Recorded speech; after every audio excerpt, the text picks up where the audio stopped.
L'homme ne vit pas seulement de pain, mais de tout ce qui vient de la bouche du Seigneur.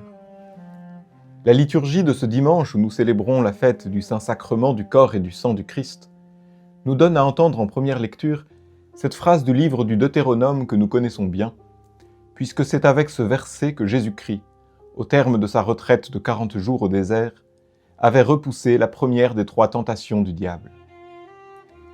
Que nous dit ce verset à l'occasion de la fête du Saint-Sacrement ? L'homme ne vit pas seulement de pain. Si l'homme ne vit pas seulement de pain, c'est qu'il vit aussi de pain. Nous ne sommes pas des anges de purs esprits, mais des êtres de chair et de sang. La première leçon de ce verset pourrait être, tout simplement, de nous rappeler à cette condition charnelle qui est la nôtre. Nous ne sommes pas des anges, mais des hommes, établis en un temps précis, en un lieu particulier et dans un certain état de vie. Et nous avons à prendre soin de la vie que Dieu nous a donnée et à honorer les devoirs de notre état.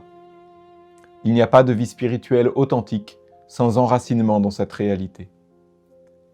La prière, et je pense en particulier bien sûr à la messe ou à l'adoration du Saint-Sacrement, la prière n'est pas une fuite du réel, mais le lieu où notre réel, parfaitement assumé, est offert à Dieu le Père dans le sacrifice de Jésus-Christ.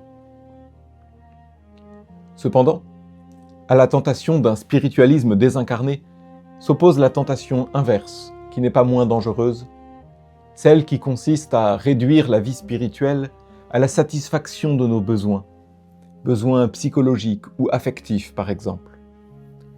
On va à la messe parce qu'on s'y sent bien, on va adorer pour y éprouver une forme d'émotion religieuse. C'est contre ce dévot matérialisme que la parole de Dieu nous met plus spécialement en garde. L'homme ne vit pas seulement de pain, de réalité charnelle. Nous ne sommes pas des anges, mais nous ne sommes pas non plus des animaux. Et notre vie eucharistique est une vie spirituelle, c'est-à-dire qu'elle a son siège dans les facultés de notre esprit, l'intelligence, la mémoire et la volonté, et non dans la sensibilité. L'homme ne vit pas seulement de pain. Avec ce verset qui nous rappelle le carême, c'est toute la dimension ascétique de notre vie qui est évoquée. Dans la tradition chrétienne, la participation à l'Eucharistie est indissociable d'une certaine pénitence, et notamment du jeûne. Le jeûne eucharistique d'1 heure, actuellement en vigueur dans l'Église latine, c'est-à-dire l'abstention de toute nourriture ou boisson, à l'exception de l'eau ou des médicaments, 1 heure avant de recevoir la Sainte Communion, ce jeûne eucharistique d'1 heure est un strict minimum. Mais souvenons-nous que la discipline ancienne, qui a perduré jusqu'au XXe siècle en Occident, était un jeûne au sens strict, c'est-à-dire le fait de ne rien manger de la journée jusqu'à la communion.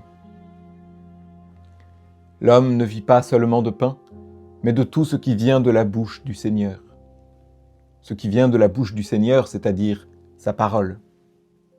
La nourriture de l'âme, c'est la parole de Dieu. Mais la parole de Dieu n'est pas seulement dans l'Écriture. Le dernier mot de la parole de Dieu, c'est cette parole parfaitement efficace par laquelle Dieu se communique à nous sous les apparences du pain et du vin. Ceci est mon corps, ceci est la coupe de mon sang. En cette fête du Saint-Sacrement, je vous souhaite d'approfondir votre vie chrétienne dans le sens d'une vie toujours plus incarnée, mais toujours plus contemplative, d'une vie toujours plus avancée sur la voie de la pénitence, mais aussi toujours plus disponible à accueillir le don le plus précieux, le don de la parole de Dieu, la parole faite chair dans sa sainte Eucharistie. Loué soit le très saint sacrement de l'autel à jamais.